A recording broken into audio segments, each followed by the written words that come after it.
wazazi wanashauriwa kuwa makini na matumizi ya teknolojia ya watoto wao. Na tukasema kuwa sababu kuna unyanyasaji mtandaoni, wewe unastahili kupatia mzazi wako anastahili kujua password ya simu yako kama uko na simu. Kwa nini mnaficha password za simu zenu, hamtaki wazazi wajue? Kwa nini?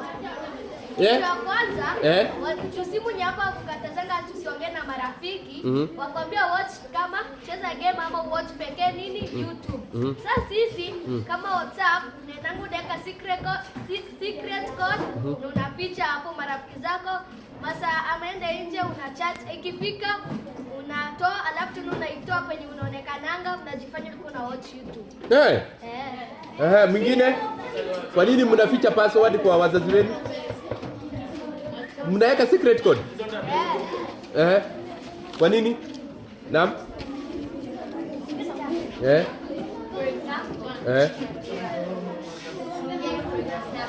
Usiingie kwa usiingie kwa Snapchat Now, unaweza chat na marafiki zako. For example, na chat na marafiki zako.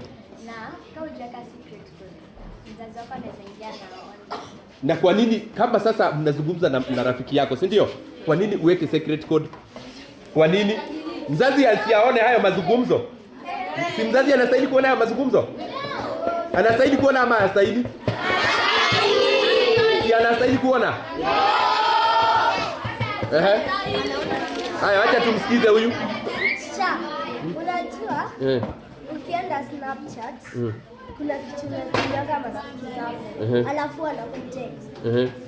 Sasa wewe ukirudisha, mzazi wako anakujanga anaangalia nini.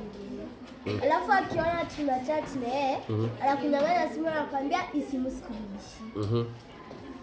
Sasa ndio kwa maana tunakanga secret code wasione kenye tunafanyanga.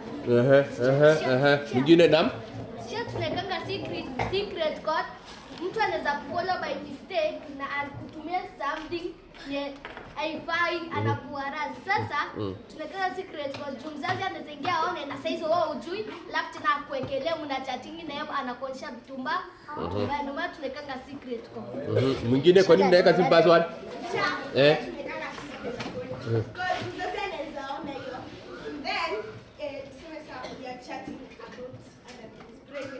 Which private things? Haya, sawa. Wacha tumsikize. Hebu. Sasa akiona ataanza kila simu. That's why mnaweka password Sasa mwingine, kwa hivyo tumekubaliana tutatoa simu password ama hatutatoa? Mtapea wazazi wenu password za simu ama hamtawapatia? Tafadhali, hebu sikiza hapa. Mtandaoni kuna unyanyasaji. Hakikisha kuwa mzazi wako anajua password, anajua nywila ili aweze kukusaidia kama kuna unyanyasaji mtandaoni. Tunaelewana? Kwa hivyo jioni ikifika, wewe enda toa hiyo password ya simu. Tunaelewana? Yes. Unaona? Wao wako na simu zao.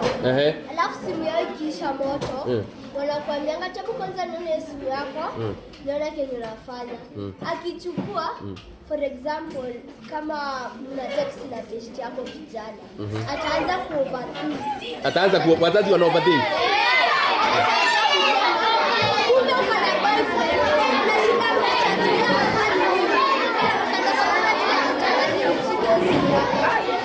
Haya, kwa hivyo huo mjadala tutaendelea na tuzungumze, tujue kama wazazi tutawapatia password ama hatutawapatia. Hatuwapeni.